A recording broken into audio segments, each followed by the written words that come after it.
พลังประจำวัน หัวข้อในมื้อนี้แมนไปสู่บอนมืด ไปสู่บอนมืด ให้เฮาร่วมใจกันอธิษฐาน ข้าแด่พระเจ้า ข้าน้อยสรรเสริญพระองค์ที่ไปสู่บอนมืด เพื่อคนที่บ่น่ารักแบบข้าน้อย พระธรรมมื้อนี้มาจากมัทธิวบทที่4ข้อ12ถึง17เมื่อพระเยซูเจ้าได้ยินข่าวว่าโยฮันถูกจับขังคุกแล้ว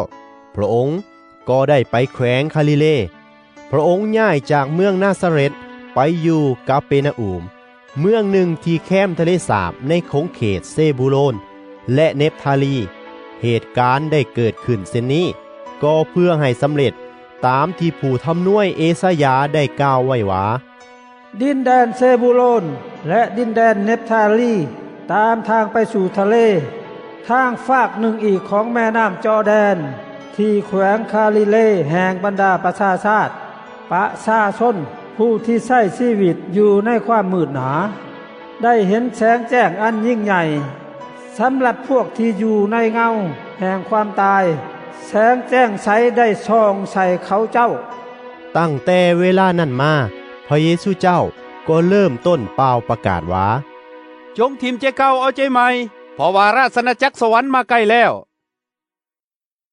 ในมัทธิวบท4ข้อ16ทรงกล่าวว่า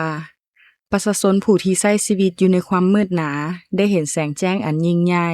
สำหรับพวกที่อยู่ในเงาแห่งความตายแสงแจ้งใสได้ส่องใส่เขาเจ้าสำรวจและตึกตองเฮาเคยได้ยินคำพยานเกี่ยวกับพระเมสสิอาว่าประชาชนผู้ที่ใช้ชีวิตอยู่ในความมืดหนาก็ได้เห็นแสงแจ้งอันยิ่งใหญ่ซึ่งระบุสถานที่ที่เฉพาะเจาะจงทางภูมิศาสตร์และมัทธิวแสดงให้เห็นว่าคำพยานนี้เป็นจริงแขวงคาลิเลแห่งบรรดาประชาชาติเป็นเมืองล่าหลังถึงจะมีประชากรแน่นหนาแต่ก็บ่สำคัญเพราะอยู่ห่างไกลจากฐานอำนาจของยิวในนครเยรูซาเล็มทางภาคใต้แต่บอนนี้เป็นบอนที่พระเยซูเลือกไป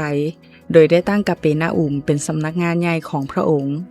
เมืองนี้เป็นเมืองชาวประมงแคมป์ทะเลสาบที่บ่มีผู้มีอำนาจและมีอิทธิพลสูงอาศัยอยู่ถ้อยคำของเอสายาเกี่ยวกับผู้อยู่ในความมืดแสดงให้เห็นชัดเจนถึงความจริงฝ่ายวิญญาณของการดำเนินชีวิตโดยบ่รู้จักความรักและพระประสงค์ของพระเจ้าพระเยซูไปสู่บอนมืดมิดในฐานะความสว่างของโลกเฮ็ดหยังสิ่งที่สำคัญคือได้ประกาศคำนี้ในภาษากรีกใช้เอิ้นผู้ที่ประกาศข่าวอย่างกล้าหาญ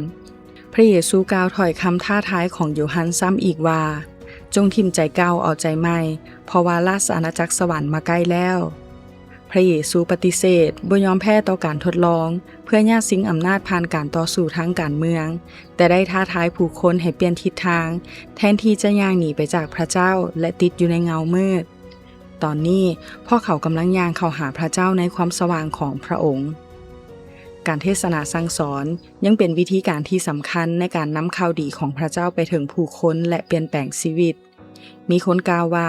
พระเจ้ามีแต่พระบุตรองค์เดียวและได้แต่งตั้งให้พระบุตรเป็นนักเทศน์การเทศนาอาจเบิ่งคือเป็นวิธีที่อ่อนแอในการเปลี่ยนแปลงโลกแต่เมื่อพระเจ้าประทานสิทธิอำนาจแก่ถ้อยคำของนักเทศน์ผู้คนก็ได้รับการเปลี่ยนแปลงและเกิดซุมซนผู้เชื่อขึ้น